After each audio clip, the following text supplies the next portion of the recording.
Today we're going to change the front wheel bearing hub in a VT Commodore. I've bought the Holden original. It cost me an extra $100, but I think it was well worth it. The stamping on it says Japan. The other alternative was across the Sea of Japan, but I'd heard some pretty bad things. So what we've got here is just all the tools we'll need to do the job. 22mm spanner and 19mm spanner. So we'll just go through the procedure here for you. Alright, so what we've got here is we've got the car up off the ground. We've used the trolley jack to lift up the car on the cross member situated just behind the engine sump. Now we've got extra stands here because I don't want to get under the car without having extra stands, even though they're resting on the stands already, but I'll put some additional ones in there.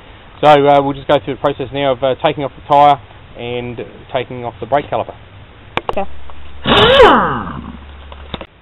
You'll probably find that both the retaining bolts for the caliper are really tight, but keep persevering and they will come undone. Okay, so we've taken out the two caliper retaining bolts, so now we're going to take the caliper off. Just give it a jiggle and it will come off. Okay, so we have to be very careful not to let any of the weight come on the brake hoses. So we're going to use a piece of wire to hang the weight off of anything up underneath there and out of the way. Okay, I found that the caliper was in the way where it was, so we just moved it a little bit further. Okay, so we'll take the disc off now. So they should simply just pull off. If not, just grab a soft headed mallet and just take that off. We'll put that down on a piece of wood. Okay, so what we're doing now is removing the three 10mm hexagon retaining nuts that hold the hub. So I've had to move the brake caliper again. So here we go.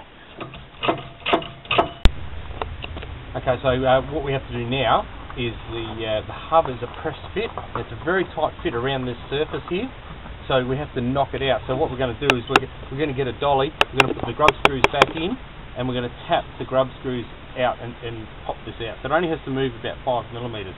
So if I just jump in here with what I've found is a short bit of rod and a heavy weight.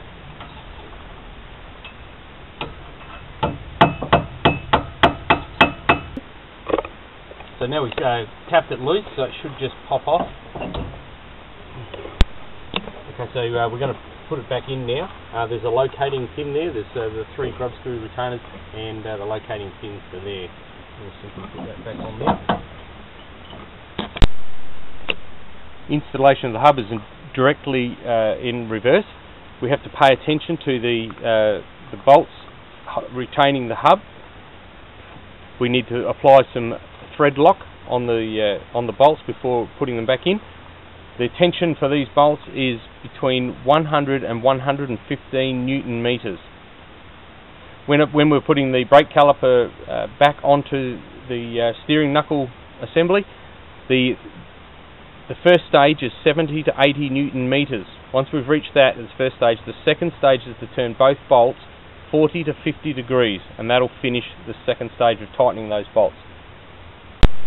A quick note, what I didn't have to do on this model was this vehicle doesn't have ABS, so I didn't have to remove the sensor bolts, which are mounted behind, and in that case the left and right bearing hubs are very specific on which side of the vehicle they go on. Also, the brake caliper guard here, I did not have to remove it. There's some 5mm rivets that need to be drilled out and then simply replaced if you need to do that.